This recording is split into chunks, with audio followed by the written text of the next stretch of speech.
वटपौर्णिमा ही वडाच्या झाडाशिवाय पूर्ण होऊ शकत नाही. म्हणूनच मी आज खास तुमच्यासाठी वडाच्या झाडाची रेडीमेड रांगोळी कशी बनवायची याचा ट्युटोरियल व्हिडिओ घेऊन आलेले आहे. पण त्याआधी नमस्कार मैत्रिणींनो, मी पूजा. स्वागत आहे तुमचं आपल्या पूजा मार्केट या यूट्यूब चॅनलमध्ये. चला तर व्हिडिओला सुरुवात करूया.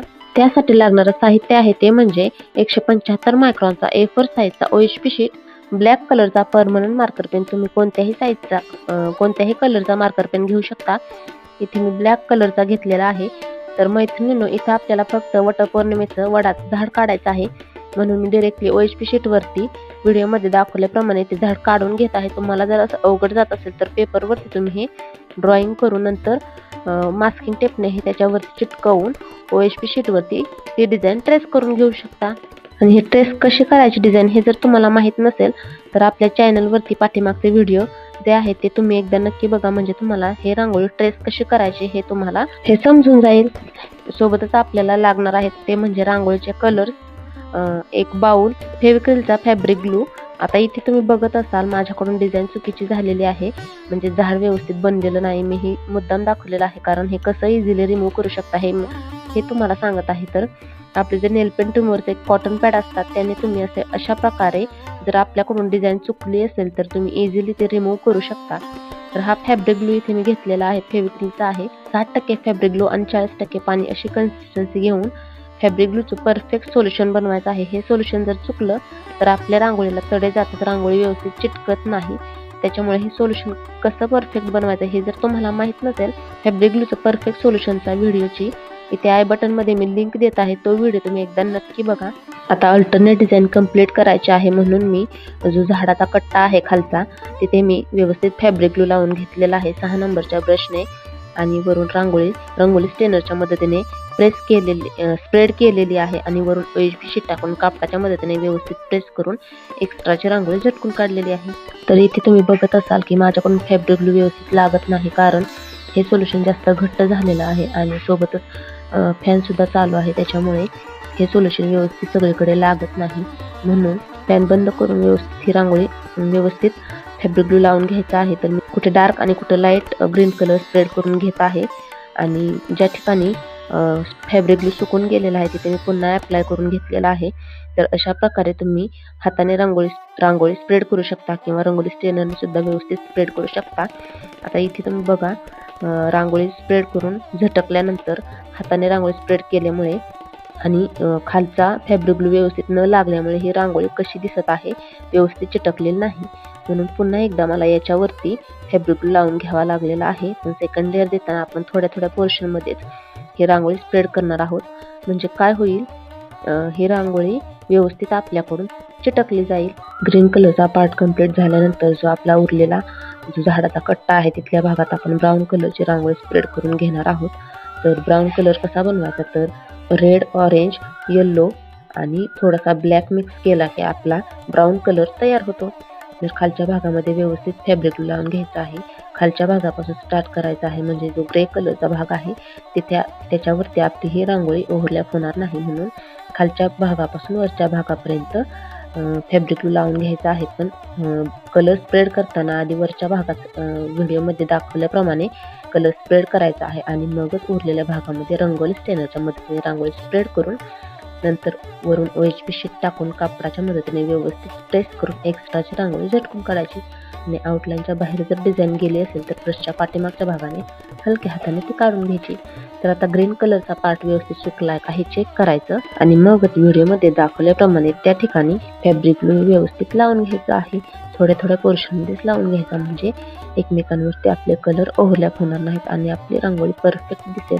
आणि मैत्रिणींनो, तुम्हाला पण रेडी रांगोळी बनवायची आहे, पण त्याच्यासाठी काय साहित्य लागतं हे तुम्हाला काहीच माहीत नाही. काळजी करू नका, याच्यावरती मी डिटेल व्हिडिओ बनवलेला आहे. त्या व्हिडिओची लिंक सुद्धा मी आय बटनमध्ये देत आहे आणि मी जे साहित्य वापरते त्या सगळ्या साहित्याची लिंक सुद्धा डिस्क्रिप्शन बॉक्समध्ये आणि इथे टॅग प्रोडक्टमध्ये देतच आहे.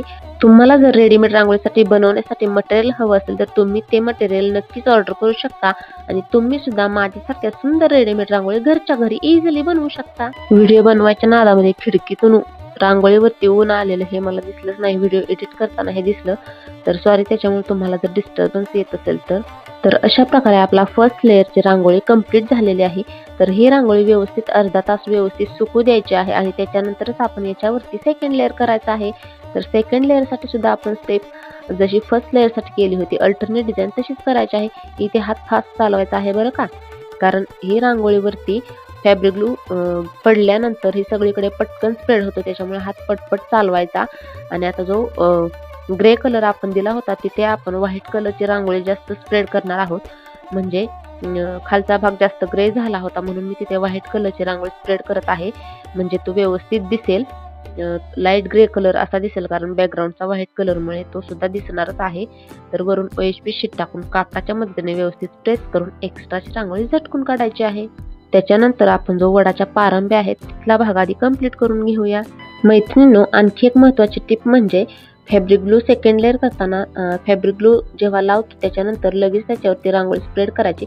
फॅब्रिक ग्लू लावून जास्त वेळ ती जागा तशीच ठेवायची नाही, कारण रांगोळी पटकन ओली होते आणि आपण नंतर रांगोळी स्प्रेड केली तर त्याच्यावरती जास्त रांगोळी चिटकली जाते आणि नंतर त्याचे पॅचेस पडतात किंवा त्याचे क्रॅक्स यायला सुरुवात होते. म्हणून पटकन सेकंड लेअर अप्लाय करायचा आहे.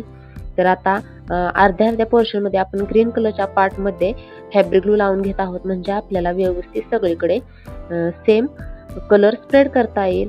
तर इथे मी फर्स्ट लेअरमध्ये जसं थोड्या पोर्शनमध्ये कुठे ग्रीन कुठं लाईट असं केलं होतं, तर ते इथे करणार नाही कारण ते व्यवस्थित दिसत नाही. तर मी इथे ग्रीन कलरच्या 3 शेड केले आहेत. ग्रीन आणि ब्लॅक कलरने असं व्हिडिओमध्ये दाखवल्याप्रमाणे बॉर्डर आखून घेत आहे.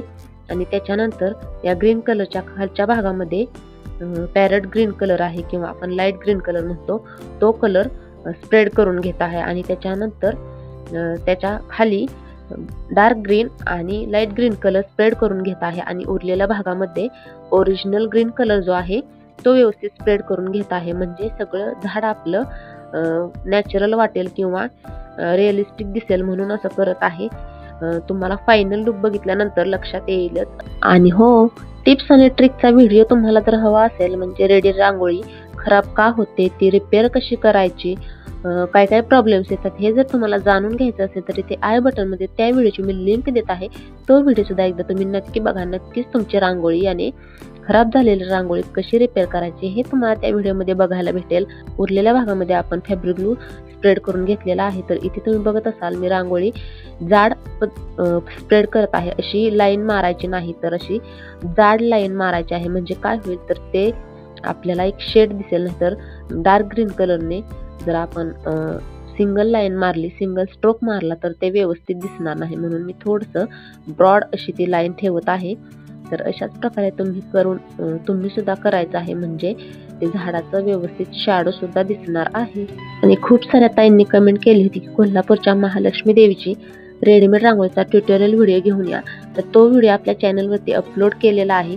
तुम्ही जर तो व्हिडिओ अजून बघितला नसेल तर नक्की बघा. नक्कीच तुम्हाला त्या व्हिडिओची मदतच होईल. त्याच्यामुळे तो व्हिडिओ बघायला विसरू नका. त्याची लिंक सुद्धा मी त्या आय बटनमध्ये देतच आहे.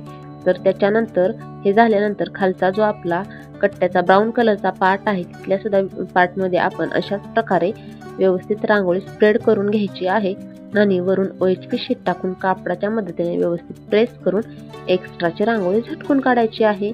आणि त्याच्यानंतर राहिलेला जो झाडाचा जो वरचा पार्ट आहे ब्राऊन कलरचा, तिथल्या भागामध्ये सुद्धा आधी मधून फॅब्रिक ग्लू लावायला सुरुवात केली आणि नंतर वरच्या ग्रीन कलरच्या पार्टमध्ये आणि खालच्या ग्रे कलरच्या पार्ट शेजारी फॅब्रिक ग्लू लावून घेतला. आपण रांगोळी स्प्रेड करताना त्या 2 भागामध्ये आधी रांगोळी स्प्रेड केली आणि नंतर मधल्या भागामध्ये. आणि अशा प्रकारे आपली ही रांगोळी अर्धा तास व्यवस्थित सुकू द्यायची आहे. आणि त्याच्यानंतरच असे मी फेविक्रिलच्या ॲक्रेलिक कलरने, व्हाईट कलरने, रेड आणि येलो कलरने व्यवस्थित त्याच्यावरती डिझाईन काढून घेतलेली आहे. आणि बर्nt अंबर जो शेड आहे 032 नंबरची, तर त्या शेडने मी इथे विटांसारखा ब्लॉक्स करून घेतलेले आहेत. आणि या पूर्ण झाडाला त्याच कलरने मी बॉर्डर करून घेतलेली आहे. आणि त्याच्यानंतर हा कलर सुकल्यानंतर एक्स्ट्राचा जो OSP शीट आहे तो कात्रीच्या मदतीने कट करून घ्यायचा आहे. तर अशा प्रकारे आपली वटपौर्णिमा स्पेशल अशी वडाच्या झाडाची रेडीमेड रांगोळी तयार झालेली आहे. तुम्हाला ही रांगोळी कशी वाटली कमेंट करून नक्की सांगा. व्हिडिओ आवडला असेल तर व्हिडिओला लाईक, शेअर आणि हाईप सुद्धा करा.